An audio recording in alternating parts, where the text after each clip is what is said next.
Welcome back to the channel, everyone. Today we're not going to actually be working on the 52 Chevy project. However, I am going to be showing you what we just bought for the truck. So right now I'm going to be doing a little unboxing of what we bought to actually use on the truck.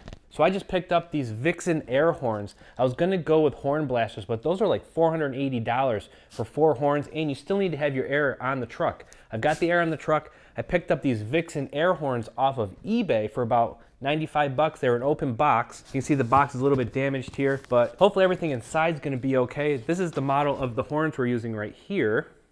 These are VXH4124XLB. The XL horns from Vixen are supposed to be about 20% bigger than the stock horns, which should give us a little bit of a deeper tone, which is what I'm hoping for. So we're going to get these unboxed right now. We're going to try to hook them up to the air compressor in this video and see how they sound. Let's do it. All right, so I've not opened these up yet right now. I see there's like a little hole, and you can see the valve where the airline plugs into in the air horn right there. Hopefully everything else in the box is okay. These were an open box off of eBay, which saved a few bucks. And I figure where I'm gonna put them, you're not really gonna see the horns anyway, so if they were dinged up a little bit, it shouldn't affect the sound too much. So I'm just gonna crack these open right now and just see what we're working with here, what the horns actually look like. Okay, so right here we've got the install instructions right here. It came with, I think it was supposed to come with about 6 feet of this airline. So we'll see how this works out. What else we got in here? So here are the air horns right here. Came in a bag. No other packaging in the box, so they could have gotten dinged up a lot worse. I'm not really seeing anything bad with these. They actually look in pretty good shape right here. This is what we're working with right now. So we've got the 4 trumpets, 3, 4. We've got the 12-volt air valve right here. So the airline hooks up to here. We've got positive and negative. So when you connect this to a power source of 12 volts, it'll open this little servo here, releasing the air into the trumpets, blasting out the sound. So it also came with a couple other little baggie of bolts and stuff to bolt these up. So I think what we're going to do right now is we want to try to hook these up to the air compressor. So these actually don't look too bad. They're a little bit smaller than I was thinking they were going to be. However, I'm really curious to see what they sound like. So right now we're going to have to figure out a way to hook the air line up to here, and then I need to figure out how am I going to connect this line to my air compressor. Just use that as our air source for right now, and then I might bump this onto the 12-volt positive and negative terminals on my remote control lawnmower battery just to cycle this little solenoid here just to see what they sound like, as we don't have the air hooked up in the truck just yet. Let's get this line hooked up onto here and then figure out what I need for adapters and stuff to connect to the other side to my air hose for the compressor. All right, so the first thing we're gonna do is we're gonna hook up the air line to the actual solenoid here. So we're gonna take this air line that it came with. We're just gonna use it in the full length right now, so we can still use it later if we want to. Unravel all the twist ties off of it. I'm hoping these are gonna be plenty loud enough. So here's the air line. We're going to slide this nut over the hose, just like that. Get that out of the way. We're going to heat this hose up a little bit so it fits over here easier, because right now it's really stiff. So I'm going to use a lighter. We're just going to heat this hose up just to make it a little bit more pliable. Don't need to burn it.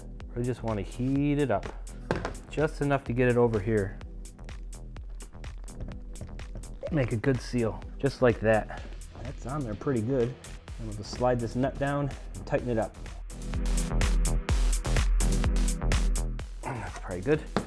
So I've got this long hose here. So I need to put something at the other end of this hose that's going to connect to my actual air compressor right here. So I think I have enough stuff figured out how to do that. I'm going to grab the parts right now and let you see what I'm working with. So I've got 3 different pieces here that we're going to use. First, this piece here actually comes out of my airbags. So that's a 1/4 inch or 3/8 inch line going to 3/4 inch. Then we're going to go from 3/4 inch using this adapter like this. And then that gives us a 1/4 inch, I believe that's what it is, for the actual air fitting. And that's gonna screw in here like this. So my air fitting from the compressor is gonna connect onto here. The air line from the other side of the horns is gonna connect into here like that. And then that should give us enough to get air into the horns. So let's get these all screwed together right now. So this fitting right here, I actually had to go to Ace Hardware to get. It was probably a very expensive fitting for what it is. I think it was like $7 for this one little fitting. We're just using this to temporarily mock this up here. Let me get some pipe tape. I've got some pipe tape right here. Just need to re-put on the threads here. You want to make sure you put it on the right direction, so when you're screwing this in, you're going with the way the tape wrapped around instead of going the worst way, and then you unback it out. Once you get it on, you just break it off. Just like that. Make sure you don't have any in the center hole. You don't want to plug that up. And this will get screwed on right into here, just like this. So we're going to tighten that up with the wrenches. Make sure we have a nice secure fit. Tight now. And we already have tape on this side. This is going to screw into here, and we will tighten that up as well with the wrenches. Nice and tight. This is what we're working with right now. Looks like this. The air line's going to connect right here. That goes to the air horns, and this side over here connects to the actual air compressor. So now we need to take this hose right here, right there, and it has to connect right here. That's what we're gonna do right now. We're probably gonna heat that up again with the lighter. For right now, take that off, slide that over there. So we gotta heat this up in here. So this will fit over there, just like that. We're just gonna take the lighter and we're gonna heat up the very tip here. Almost on the inside would be even better. Just a little bit on the tip there. Like it's actually doing. And you just work it right down and around, just like that. Nice and tight. We just tighten up that fitting. That's what it's going to look like that. Just going to tighten this on with the wrench. Just like that.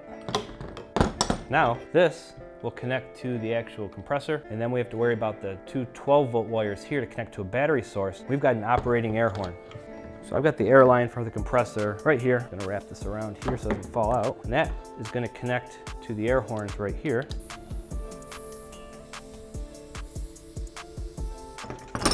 I noticed I had an air leak, and if you look closely, I'll zoom you in here. That's how you figure out air leaks in your airlines. There's a little soapy water. You can see that. It's bubbling up around the junction to here. Kind of see the bubbles forming. I thought it was originally coming from up here. It's actually coming from right down in here, this connection right here. So I need to tighten that up, see if we can get that to go away. There we go. I'm gonna say that's good enough for our testing right here. So we've got the air all hooked up to these. All we need is a 12-volt source right here on the solenoid to open and close that valve. We should have some sound coming up real soon. All right, so I've got these alligator clip leads right here. We're gonna use to try to extend down to the actual battery on my lawnmower here. So the first thing we're gonna do is we're gonna connect to these leads. I'm gonna try to separate these so they don't touch. I'm gonna clamp one onto here and one onto here. So now all I have to do is touch one of these to positive and one of these to negative on the battery on my mower, and it should activate the solenoid, producing the train horn sound. So we're gonna try that right now and see how this comes out. Hopefully we don't go deaf. Hopefully it sounds good.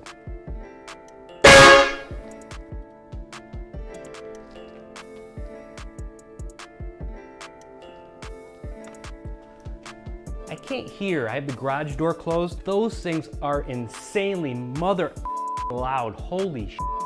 These things are stupid loud. I made the mistake of testing them in the garage with the garage door shut. So we're gonna take them off of the garbage can, set them on the ground so I have a little easier access to the battery because my wires aren't long enough. We're gonna open up the garage. We're gonna test this again, but this time I'm putting on my earmuffs because these things are so freaking loud.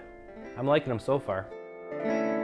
Alrighty, so I've got the garage door open right now. Hopefully the sound will travel outside and disturb everybody outside. But right now I'm gonna put my gun muffs on and we're gonna test these things again.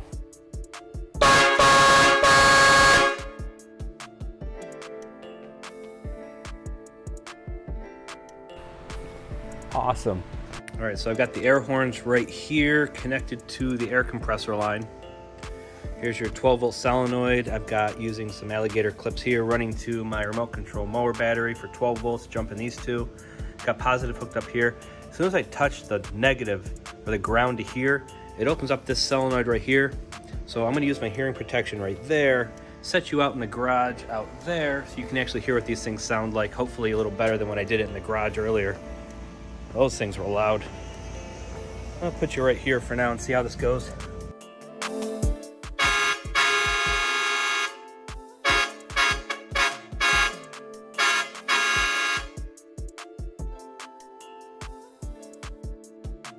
So that last test, you were probably, I would say, maybe 10 feet out in the driveway. I'm gonna put you down at the end of the driveway now so you can get a kind of a sound. Maybe you can hear it better, hear what it actually sounds like out here. So somebody's power washing down the street right now. I'm just curious to see what it sounds like at the end of the driveway.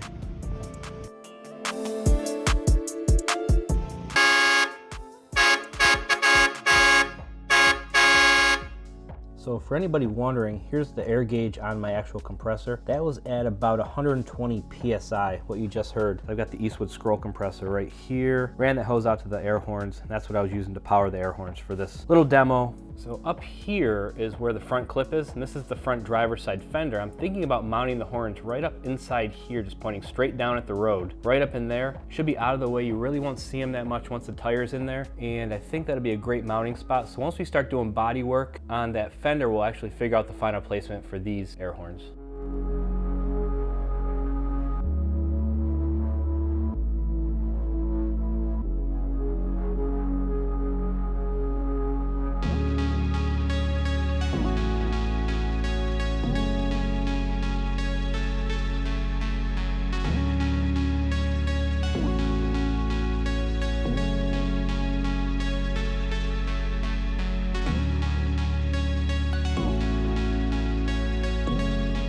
All right, everyone, that's gonna be a wrap for this video. As you can see, we got the Vixen Air Horns completely unboxed, and I gave you a nice little demo about 10 feet out in the driveway, and another demo all the way down at the end of the driveway. These things are absolutely perfect. My neighbor even came over and thought the fire truck was trying to get in the neighborhood.